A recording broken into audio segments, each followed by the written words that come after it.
So today's video is going to be the part 2 of how to use your TCAs or the total cost analysis with Mortgage Coach as evidence for your Facebook Reels this time. So if you didn't catch my other video where I did this through Instagram, I will make sure to link it in the description below. And I personally feel like it's a little bit easier to do on Instagram. So here's why. When you're using this as evidence-based content, which I do believe we need to be doing at least once or twice within our reels per week, we want to get away from just solely talking head videos, as educational as they may be, to really anchor in and crystallize what you're demonstrating or trying to teach. It's always best if you can use third-party data that's easy to understand, that's quick, something similar to the graphs in a TCA, or it could also be charts that you have from other subscriptions that you pay for, but it gives just more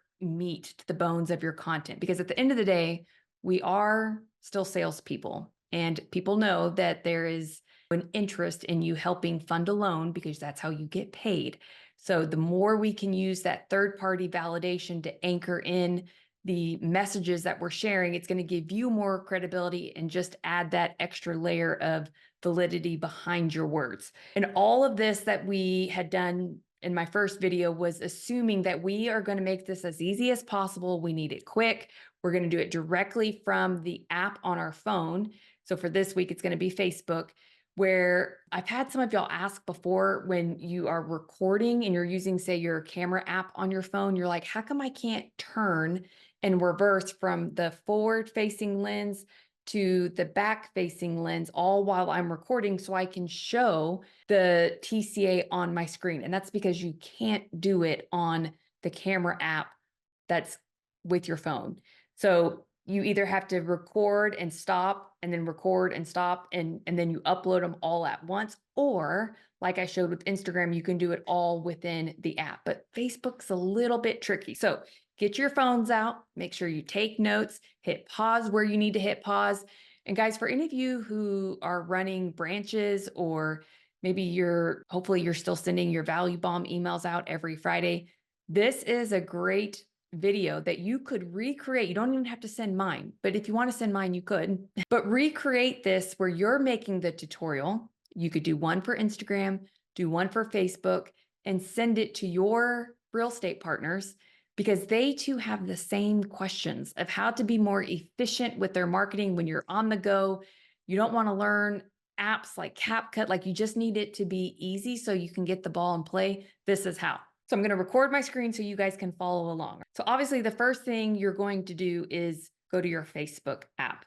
If you haven't done your updates and you don't have those automatically updating in the background, then please make sure your apps are updated. So I'm going to hit Facebook, and you'll see at the very top, right below where it says what's on your mind, you see where it says stories and it's in blue. Just to the right, it says Reels. This is where we want to go. So I'm going to tap on Reels, and you just follow the prompts. You'll see where it says create reel. If for some reason you don't have Reels, you may need to send a support ticket. There was this time period, I want to say it was like late last year, where several clients said they didn't have the stories and the Reels, like it only said stories at the top. Then you're going to want to go, you'll tap on your profile picture at the bottom right, scroll all the way down, and you'll go to help and support. Like you literally have to send a support ticket to Meta. And they are like 24, 48 hours to getting back to you. Back to the tutorial. I'm going to go to the home button on the bottom left, and I'm going to tap on Reels. I'm going to click create reel. Now, I am going to record from my camera. So see where it says camera on the top left? I'm going to tap that. And now I have it facing me. So this is where it's a little bit different. And I'm going to go ahead and just record, which means I'm going to tap on the belly button guy down in the middle at the bottom. So I'm going to tap on it, and you're going to see it's recording because it's almost like it's beating. You can also see at the top, see the red or pinkish line. And I'm going to hit stop. And you're going to see it's recording because it's down. This is what's annoying with Facebook. With Instagram, you could just start, stop, tap, tap, tap. With Facebook, I have to click at the bottom left where it says edit. I'm going to tap edit. See at the very bottom on the left where it has add, I'm going to hit add, and I'm going to put camera. Now, again, if you had pre-recorded some of these within your phone, you could just upload it from here from gallery. But if I hit camera, I'm now going to tap on the bottom right where it shows the camera icon with the two different arrows going in opposite directions. And when I tap that, looky there, it's going to show my screen. So I'm going to hit record. I just tap and I can let go. And this is where this is a TCA showing what happens if you have an FHA borrower only putting 3.5% down. What are all the different ways that you could still get paid as an agent? So the traditional way, this would be asking the seller to cover closing costs. So you only have to come up with the difference of the buyer's agent commission. This is if you add the commission to the purchase price. And then this is what happens if the appraisal comes in low. So obviously you'd have to pay the difference if the appraisal only came in for the original 300 and the purchase price is at 309. Again, we're just using this as evidence. I would hit stop. Oh, whoops, sorry. I hit done at the top. Then I'm going to go back to edit. I'm going to hit add. I didn't mean to hit done. But even if you do accidentally do that, this is how you go back. It's okay. I'm going to hit camera. And now I'm going to hit the bottom right camera icon where the two arrows are going in opposite directions. And this is where you then just record. You put a bow on the information that you just shared. Sometimes this can be a call to action. Sometimes it can be, hey, share this with a friend of yours who's a first-time home buyer who's worried about how they're going to come up with a strategy with this NAR lawsuit that's going, whatever it may be. You can see at the top how much time you have left. I just hit the record button. I'm giving wow, I look tired here. My hair is a little messy. Obviously, you wouldn't say this in your actual recording, but you're just anchoring in, you're concluding whatever it is of the main point of your video that you're shooting. And then you hit stop.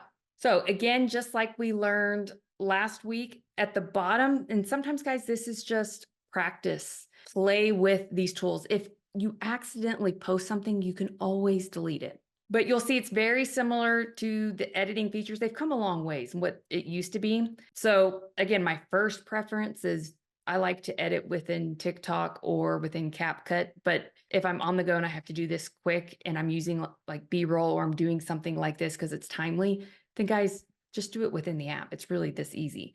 But you can rearrange the order. I'm just looking at the icons at the very bottom here. Obviously, you can add audio and text. If you wanted to add audio, you can hit the play button on the far right. I'm not going to do it for this visual presentation because the mic doesn't do a great job picking it up. It's got a really good noise cancellation, whatever that's called.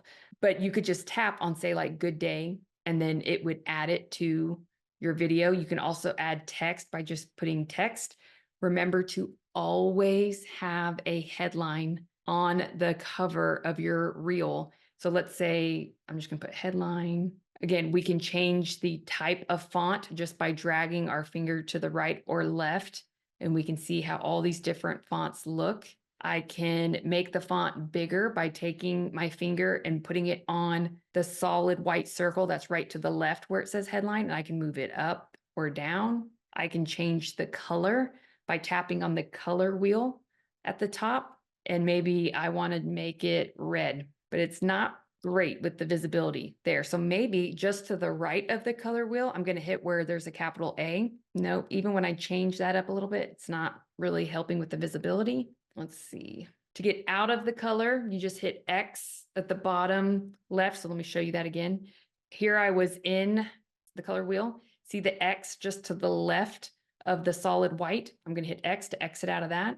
I'm going to try a different font. There we go. This font's a lot better. What else could I show y'all? I'm going to hit done. If you take your two fingers, you can make this bigger, smaller. You can move it up or down. And let's say we only want it to show for the first second on the first screen. So I'm going to tap it again. And I think I like it. It's got a big headline, but this is just to show y'all. I'm going to click edit on the bottom left, and I'm going to tap on the purple because this purple bar represents how long that text is going to be on the video. So I don't want it to last the entire video. I just want this to be the hook so that people have a frame of reference of what the video is about at the start. And guys, this is the number one mistake I see is that people don't have a headline. And people are lazy. They're not going to sit there and watch all of your videos and try to figure out what it's about to see if it's worthy of the rest of their time to watch the video. So we have to make it super easy for them. And when I say lazy, I'm being facetious. I had someone comment like, please don't assume everyone is lazy. What I mean is a lot of times we're time poor. I'm a mom of 4 kids. I'm always on the go. I'm busy, busy, busy. I don't mean lazy. It's just time poor. And so be efficient with my time, respect my time, and make it easy for me. Get the information that I need. Obviously, I have a problem. I'm looking for a solution. How does what you do and what you have, how does it solve my problem? Same thing with the music, by the way. If I tap on the music and the timeline, I can change how long I want it to be. If I hit adjust, you can also adjust the volume. So it's always a good rule of thumb to make sure, see where it says volume? You don't want it to be too overpowering of your words that you're speaking. So if it just needs to be real minimal in the background, then turn it down a bit. Don't make it obnoxious where now we can't hear what you're saying. So this is where you do that. So if I hit done, I can also see on the right, shows where the audio is. These are little cheat sheets too. You can have text, you can have noise reducer, effects, stickers, or save. We went through this. I really encourage you guys to watch the video that is linked in this description where I go through each of these tools a little bit more in depth. But assuming you guys have watched that and now you're taking your skills to Facebook, this would be the end. You would hit next. Now, you could hit this picture icon. If you look at the preview of the video, I tapped on that picture and you could move this wherever you want, or you can add from gallery to create like a cover page, so to speak. So there's 2 ways to create that headline or cover page.